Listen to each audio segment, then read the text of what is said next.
नमस्कार, दिन भर की बड़ी खबरों में आपका स्वागत है। मैं हूं शिवानी। आज की खबर में बात होगी एनडीए की सरकार बनाने के दावा पेश करने के तुरंत बाद इंडिया ने किया खेला। सोनिया से मिलने पहुंचे कमलनाथ, कई निर्दलियों का इंडिया को समर्थन की। वहीं एनडीए को समर्थन देने आए अजीत की पार्टी में शरद पवार ने लगाया सेंध की और अखिलेश यादव देने जा रहे इस्तीफा की। साथ ही हरियाणा सरकार पर लटक रही तलवार की। वहीं थप्पड़ खाने से बौखलाई कंगना, पंजाब वालों पर अभद्र टिप्पणी की।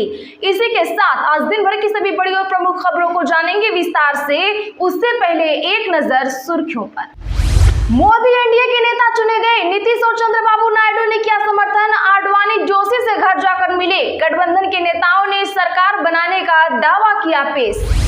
सोनिया से मिलकर कमलनाथ बोले, चंद्रबाबू नायडू और नीतीश पर नजर। महाराष्ट्र के निर्दलीय सांसद ने कांग्रेस को समर्थन दिया।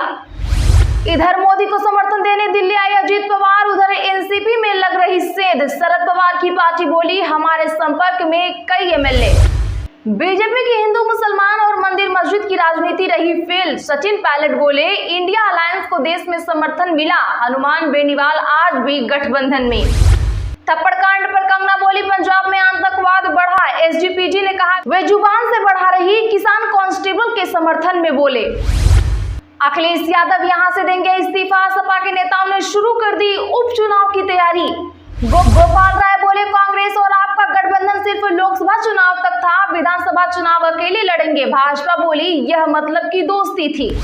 अकाली दल की हार पर मनप्रीत अयाली का ऐलान, लिखा झुंदा रिपोर्ट लागू होने तक पार्टी गतिविधियों से रहूंगा दूर। सुखबीर पर साधा निशाना। हरियाणा में सरकार बचाने को बीजेपी का सियासी खेल। 2 विधायक इस्तीफा देंगे, बदले में टिकट पक्की। भाजपा के पास विपक्ष से 1 विधायक ज्यादा होगा। नीतीश ने कहा, मैं हमेशा मोदी के साथ रहूंगा। भाषण के बाद पीएम के पैर छूने के लिए झुके तो उन्होंने हाथ पकड़ लिया। ऊपर ब्याज दरों में लगातार 8वीं बार बदलाव नहीं। लोन नहीं महंगे होंगे, आपकी ईएमआई नहीं बढ़ेगी। आरबीआई ने 6.5% पर रेपो रेट बरकरार रखी। केजरीवाल की नियमित जमानत याचिका टली। कोर्ट अब इस तारीख को करेगा अगली सुनवाई। जानिए क्या मोदी मंत्रिमंडल में इन 11 चेहरों को मिल सकती है जगह। महिला सांसदों में इनकी लग सकती है लॉटरी। ओडिशा में कौन बनेगा अगला मुख्यमंत्री, इस नाम की चर्चा हुई सबसे तेज। रह चुके हैं गुजरात कैडर के आईएएस। सर्विस वोटर बीजेपी से नाराज। बैलेट पेपर में खट्टर भी हारे। 6 सीटों पर कांग्रेस को ज्यादा वोट मिले। कंगना रनौत थप्पड़ कांड के बाद सीएसएफ कर्मी के सपोर्ट में आए विशाल ददलानी बोले, मैं ये सुनिश्चित करता हूं कि मैं इसे नौकरी दूंगा। बारामती जीतकर और भाभी को हराकर अजीत पवार के घर पहुंची सुप्रिया सुले, लिया मां का आशीर्वाद। इमरान बोले, भारत में चुनाव से पहले केजरीवाल को जमानत मिली, मुझे जेल में रखा गया। पाकिस्तान में अनकहा मार्शल लॉ लागू है। सेंसेक्स 2% से ज्यादा उछला। रिकॉर्ड 76,795 पर पहुंचा। लोकसभा चुनाव के नतीजों से पहले के स्तर को पार किया।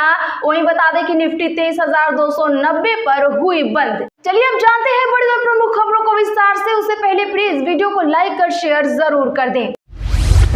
मोदी एनडीए के नेता चुने गए। नीतीश और चंद्रबाबू ने किया समर्थन। आडवाणी जोशी से घर जाकर मिले। गठबंधन के नेताओं ने सरकार बनाने का दावा किया पेश। जी हां, आपको बता दें कि नरेंद्र मोदी को नेशनल डेमोक्रेटिक अलायंस यानी एनडीए की संसदीय दल का लगातार तीसरी बार नेता चुन लिया गया है। पुराने संसद के सेंट्रल होम में सुबह 11 बजे हुई मीटिंग में एनडीए के 13 दलों के नेता शामिल हुए। बैठक में एनडीए के सभी 293 सांसद, राज्यसभा सांसद और सभी राज्यों के मुख्यमंत्री और डिप्टी सीएम मौजूद थे। इसके बाद एनडीए ने दोपहर 3 बजे तक सरकार बनाने का दावा पेश किया। गठबंधन के नेताओं ने राष्ट्रपति द्रौपदी मुर्मू को समर्थन पत्र सौंपा। बैठक के बाद मोदी भाजपा के वरिष्ठ नेता लालकृष्ण आडवाणी, मुरली मनोहर जोशी और पूर्व राष्ट्रपति रामनाथ कोविंद से उनके घर जाकर मिले। सोनिया से मिलकर कमलनाथ बोले, चंद्रबाबू और नीतीश पर है हमारी नजर। महाराष्ट्र के निर्दलीय सांसद ने कांग्रेस को दिया समर्थन। बता दें कि लोकसभा चुनाव के नतीजे के बाद का आज तीसरा दिन है। इंडिया ब्लॉक में गहमागहमी का दौर जारी है। बता दें कि महाराष्ट्र के सांगली से निर्दलीय चुनाव जीतने वाले विशाल पाटिल ने कांग्रेस अध्यक्ष मल्लिकार्जुन खड़गे से मुलाकात करके कांग्रेस और इंडिया ब्लॉक को समर्थन देने का ऐलान किया है। उधर दिल्ली में कमलनाथ ने सोनिया गांधी से उनके आवास पर मुलाकात की। बाहर निकलने के बाद कमलनाथ ने कहा, हम चंद्रबाबू नायडू और नीतीश कुमार पर नजर बनाए हुए हैं कि वे क्या कर रहे हैं। साथ ही बता दें कि मल्लिकार्जुन खड़गे की अध्यक्षता में कल 8 जून को पार्टी मुख्यालय में कांग्रेस वर्किंग कमेटी की बैठक भी होगी। इधर मोदी को समर्थन देने दिल्ली आए अजीत पवार, उधर एनसीपी में लग रही सेंध, शरद पवार की पार्टी बोली हमारे संपर्क में कई एमएलए।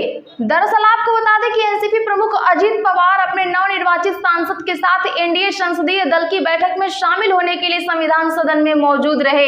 इस बीच एनसीपी के नेता रोहित पवार ने कहा कि चर्चा है कि अजित पवार के विधायक संपर्क में हैं, कई लोग आने को तैयार हैं, लेकिन प्राथमिकता वफादारों को दी जाएगी। महाराष्ट्र में लोकसभा चुनाव नतीजों पर एनसीपी नेता रोहित पवार ने कहा कि बीजेपी ने हमारी पार्टी तोड़ी, परिवार तोड़ा, जनता ने अब उन्हें जवाब दिया है। बीजेपी की हिंदू मुसलमान और मंदिर मस्जिद की राजनीति रही फेल, सचिन पायलट बोले इंडिया अलायंस को देश में समर्थन मिला, हनुमान बेनीवाल आज भी गठबंधन में। जी हां, बता दें कि कांग्रेस के महासचिव सचिन पायलट ने कहा हिंदू मुसलमान मंदिर मस्जिद और मंगलसूत्र की राजनीति को लोगों ने नापसंद किया है। देश का और प्रदेश का मूड कांग्रेस के पक्ष में है। 400 पार का दावा करने वाली एनडीए 200 कुछ पर आकर अटक गई। किसी भी दल को स्पष्ट बहुमत नहीं मिला है। ये परिणाम सरकार के विरोध में आए हैं। वैभव गहलोत की हार पर पायलट ने कहा वैभव पिछली बार भी नहीं जीत पाए थे, इस बार भी नहीं जीत पाए। हम और मेहनत करेंगे और अगली बार किसी और सीट से वैभव गहलोत जीतेंगे। हनुमान बेनीवाल पर कहा कि आज भी वो गठबंधन में है। पायलट जयपुर से जालौर जाते समय अजमेर हाईवे पर रुके थे, वहीं उन्होंने पत्रकारों के सामने ये बयान दिया। थप्पड़ कांड पर कंगना का बयान, बोली पंजाब में आतंकवाद बढ़ा, एसजीपीसी ने कहा वे जुबान से बढ़ा रही। दरअसल हिमाचल प्रदेश की मंडी सीट से बीजेपी की लोकसभा सांसद चुनी गई एक्टर कंगना रनौत को थप्पड़ मारे जाने की घटना तूल पकड़ रही है। सीआईएसएफ की आरोपी लेडी कांस्टेबल कुलविंदर कौर को सस्पेंड कर दिया गया है। कंगना को गुरुवार को चंडीगढ़ एयरपोर्ट पर कुलविंदर ने थप्पड़ मारा था। इस घटना के बाद कंगना ने कहा मेरी चिंता है कि जो आतंकवाद पंजाब में बढ़ रहा है उससे हम कैसे हैंडल करेंगे। इस मामले में किसान संगठन कुलविंदर के समर्थन में आ गए हैं। किसान नेता शरण पंधेर ने आरोप लगाया है कि कंगना का डोप टेस्ट होना चाहिए। पंधेर ने यह भी दावा किया है कि कुलविंदर के बच्चों को गायब कर दिया गया है, सरकार इसकी जानकारी दे वरना वे विरोध प्रदर्शन करेंगे। इस बारे में चंडीगढ़ में किसान नेता जगजीत डल्लेवाल और पंधेर ने कहा कि वे आज डीजीपी गौरव यादव से मिलेंगे। 9 जून को वे मोहाली में इकट्ठा होकर इंसाफ का मार्च निकालेंगे। अखिलेश यादव यहां से देंगे इस्तीफा, सपा के नेताओं ने शुरू कर दी उपचुनाव की तैयारी। जी हां, बता दें कि यूपी लोकसभा चुनाव 2024 में सपा ने 37 सीटें हासिल की हैं। इस शानदार जीत के बाद सपा खेमे में खुशी का माहौल है। सपा प्रमुख अखिलेश यादव कन्नौज लोकसभा सीट से चुनाव जीते हैं। आपको बता दें कि इससे पहले अखिलेश मैनपुरी की करहल विधानसभा सीट से विधायक हैं। अब उन्हें सिर्फ एक सीट का चयन करना होगा। ऐसे में कयास लगाया जा रहा है कि अखिलेश यादव करहल छोड़ सकते हैं। हालांकि इस बारे में अखिलेश ने कुछ कहा नहीं है कि वे क्या करेंगे। इसके बावजूद चर्चा है कि पार्टी के कुछ नेताओं ने उपचुनाव की तैयारी शुरू कर दी है। दरअसल लोकसभा चुनाव में सपा शानदार प्रदर्शन करते हुए देश की तीसरी सबसे बड़ी पार्टी के रूप में सामने आई है। संसद में सपा सांसदों की संख्या में बढ़ोतरी हुई है। ऐसे में चर्चा है कि अखिलेश यादव दिल्ली की राजनीति करें। गोपाल राय बोले कांग्रेस और आप गठबंधन सिर्फ लोकसभा चुनाव तक था, विधानसभा चुनाव अकेले लड़ेंगे हम। भाजपा बोली यह मतलब की दोस्ती थी। दरअसल बता दें कि लोकसभा चुनाव के लिए इंडिया गठबंधन के तहत कांग्रेस के साथ आई आम आदमी पार्टी अगले साल होने वाले दिल्ली विधानसभा चुनाव में अकेले चुनाव लड़ेगी। कांग्रेस के साथ गठबंधन सिर्फ लोकसभा चुनाव के लिए था, विधानसभा चुनाव में हम अकेले ही मैदान में उतरेंगे। दरअसल बीते शाम सीएम हाउस पर पार्टी के दिल्ली के सभी विधायकों और नेताओं की बैठक बुलाई गई। इसमें लोकसभा चुनाव के नतीजों की समीक्षा की गई। इसके बाद रॉय ने मीडिया से बातचीत के दौरान कहा कि यह पहले दिन से स्पष्ट है कि इंडिया गठबंधन लोकसभा चुनाव के लिए था। दोनों पार्टियों ने पूरी ईमानदारी के साथ मिलकर चुनाव लड़ा, लेकिन विधानसभा के लिए देश भर में कोई गठबंधन अभी नहीं है।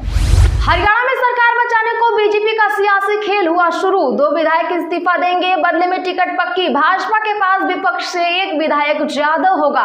जी हां, हरियाणा में सरकार बचाने के लिए भारतीय जनता पार्टी ने सियासी खेल शुरू कर दिया है। जल्द ही 2 विधायक अपनी विधानसभा सदस्यता से इस्तीफा देंगे।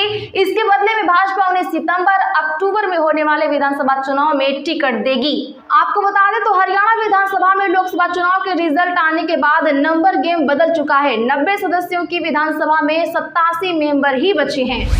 नीतीश ने कहा मैं हमेशा मोदी के साथ रहूंगा। भाषण के बाद पीएम के पैर छूने के लिए झुके तो उन्होंने हाथ पकड़ लिया, शिवराज से नहीं मिलाया हाथ। जी हां, बता दें कि दिल्ली में शुक्रवार को एनडीए की बैठक हुई। पीएम नरेंद्र मोदी को संसदीय दल का नेता चुन लिया गया है। यह बैठक 2 घंटे से ज्यादा चली। गठबंधन के 13 नेताओं ने भाषण दिए, लेकिन सबसे ज्यादा चर्चा नीतीश के भाषण और उनके एक वायरल वीडियो की हो रही है। वहीं चिराग पासवान जब भाषण देकर मोदी के पास पहुंचे तो पीएम ने उन्हें गले से लगा लिया।